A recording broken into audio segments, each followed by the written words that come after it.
Hi friends, Nandini ಕಿಚನ್ಗೆ ಸ್ವಾಗತ.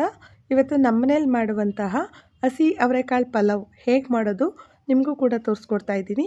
ನೀವು ಕೂಡ ಮನೆಯಲ್ಲಿ ಒಂದ್ಸಲ ಟ್ರೈ ಮಾಡಿ, ಖಂಡಿತ ನಿಮಗೆಲ್ಲ ಇಷ್ಟ ಆಗುತ್ತೆ. ಇಲ್ಲಿ ಅರ್ಧ ಕೆ ಜಿಗೆ ಎಷ್ಟು ಮಸಾಲೆ ಬೇಕು ಅನ್ನೋದನ್ನು ನಾನು ತೋರಿಸ್ಕೊಡ್ತಾ ಇದ್ದೀನಿ.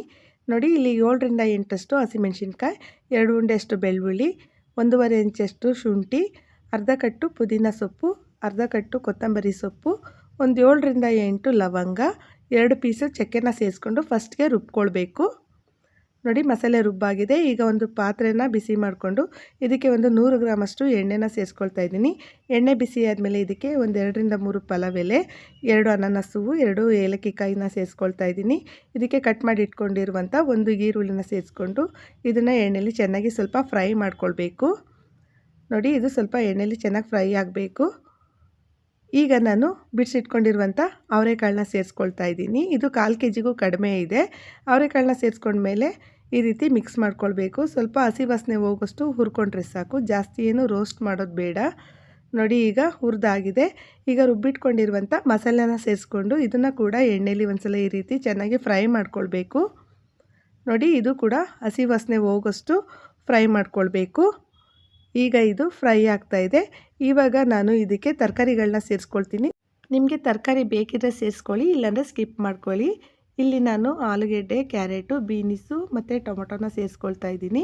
2 ಟೊಮೊಟೊ ಕಟ್ ಮಾಡಿ ಇಟ್ಕೊಂಡಿದ್ದೆ, ಅದನ್ನು ಕೂಡ ಸೇರಿಸ್ಕೊಂಡ್ಮೇಲೆ ರುಚಿಗೆ ತಕ್ಕಷ್ಟು ಉಪ್ಪನ್ನ ಸೇರಿಸ್ಕೊಳ್ತಾ ಇದ್ದೀನಿ. ಈಗ ರುಚಿಗೆ ತಕ್ಕಷ್ಟು ಉಪ್ಪನ್ನ ಸೇರಿಸ್ಕೊಂಡ್ಮೇಲೆ ಒಂದ್ಸಲ ಈ ರೀತಿ ಮಿಕ್ಸ್ ಮಾಡ್ಕೊಳ್ಬೇಕು.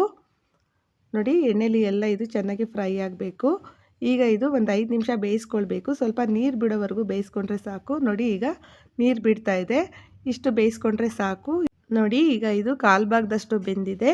ಇವಾಗ ನಾನು ತೊಳೆದಿಟ್ಕೊಂಡಿರುವಂಥ ಅಕ್ಕಿನ ಸೇರಿಸ್ಕೊಳ್ತಾ ಇದ್ದೀನಿ. ನಾನಿಲ್ಲಿ ಅರ್ಧ ಕೆ ಜಿ ತೊಗೊಂಡಿದ್ದೀನಿ. ಅರ್ಧ ಕೆ ಜಿ ಅಕ್ಕಿನ ಸೇರಿಸ್ಕೊಂಡು ನೋಡಿ, ಈಗ ಒಂದ್ಸಲ ಈ ರೀತಿ ಮಿಕ್ಸ್ ಮಾಡ್ಕೊಳ್ಬೇಕು. ಈ ರೀತಿ ಮಿಕ್ಸ್ ಮಾಡಿಕೊಂಡ್ರೆ ತುಂಬ ಚೆನ್ನಾಗಿ ಬರುತ್ತೆ ಟೇಸ್ಟು. ಅದಕ್ಕೋಸ್ಕರ ಉಪ್ಪು ಖಾರ ಕೂಡ ಚೆನ್ನಾಗಿ ಹಿಡಿಯುತ್ತೆ ಅಂತ ನಾನು ಈ ರೀತಿ ಮಾಡ್ಕೊಳ್ತೀನಿ. ನೋಡಿ, ಈ ರೀತಿ ಮಾಡ್ಕೊಂಡ್ಮೇಲೆ ಇಲ್ಲಿ ನಾನು 1 ಗ್ಲಾಸ್ಗೆ 2 ಗ್ಲಾಸ್ ಅಂತೆ ನೀರನ್ನ ಸೇರಿಸ್ಕೊಂಡು ಇಲ್ಲಿ 4 ಗ್ಲಾಸಷ್ಟು ನೀರನ್ನ ಸೇರಿಸ್ಕೊಳ್ತಾ ಇದ್ದೀನಿ. ನೀರನ್ನ ಸೇರಿಸ್ಕೊಂಡ್ಮೇಲೆ ಕೊನೆಯಲ್ಲಿ ಒಂದು ಅರ್ಧ ಹೋಳು ನಿಂಬೆಹಣ್ಣು ರಸನ ಈ ರೀತಿ ಸೇರಿಸ್ಕೊಳ್ಬೇಕು. ನೋಡಿ, ನಿಂಬೆ ರಸ ಸೇರಿಸ್ಕೊಂಡ್ಮೇಲೆ ಒಂದ್ಸಲ ಈ ರೀತಿ ಮಿಕ್ಸ್ ಮಾಡ್ಕೊಳ್ಳಿ. ಈ ರೀತಿ ಮಿಕ್ಸ್ ಮಾಡಿಕೊಂಡು ಒಂದು ಪ್ಲೇಟ್ನ ಮುಚ್ಚಿಬಿಟ್ಟು ಒಂದು 7ರಿಂದ 8 ನಿಮಿಷ ಚೆನ್ನಾಗಿ ಬೇಯಿಸ್ಕೊಳ್ಳಿ. ಇವಾಗ ನೋಡಿ, ಎಲ್ಲ ನೀರೆಲ್ಲ ಕಡಿಮೆ ಆಗಿದೆ. ಇವಾಗ ಮೇಲಿಂದ ಸ್ವಲ್ಪ ಈ ರೀತಿ ಮಿಕ್ಸ್ ಮಾಡ್ಕೊಳ್ಳಿ. 2 ಸೈಡಿಂದ ಒಂದ್ಸಲ ಈ ರೀತಿ ಮಿಕ್ಸ್ ಮಾಡ್ಕೋಬೇಕು. ನೋಡಿ, ಇವಾಗ ಕರೆಕ್ಟಾಗಿ ಬಂದಿದೆ ಇದು. ಈಗ ಒಂದು ಪ್ಲೇಟ್ ಮುಚ್ಚಿಬಿಟ್ಟು ಲೋ ಫ್ಲೇಮ್ ಮಾಡಿಕೊಂಡು ಮೇಲೆ ಸ್ವಲ್ಪ ಇದಕ್ಕೆ ನೀರು ಹಾಕಬೇಕು. ಇದು ನೀರು ಹಾಕೋದ್ರಿಂದ ಅನ್ನ ಚೆನ್ನಾಗಿ ಸಾಫ್ಟಾಗಿ ಆಗುತ್ತೆ. ನೋಡಿ, ಇವಾಗ ಎಷ್ಟು ಚೆನ್ನಾಗಿ ರೆಡಿಯಾಗಿದೆ ಬಿಸಿ ಬಿಸಿಯಾದ ಅವರೆಕಾಳು ಪಲಾವು. ನೀವು ಕೂಡ ಮನೇಲಿ ಒಂದ್ಸಲ ಟ್ರೈ ಮಾಡಿ. ಇಷ್ಟ ಆದರೆ ಲೈಕ್ ಮಾಡಿ, ಶೇರ್ ಮಾಡಿ, ಕಮೆಂಟ್ ಮಾಡಿ, ಸಬ್ಸ್ಕ್ರೈಬ್ ಮಾಡೋದನ್ನು ಮರಿಬೇಡಿ.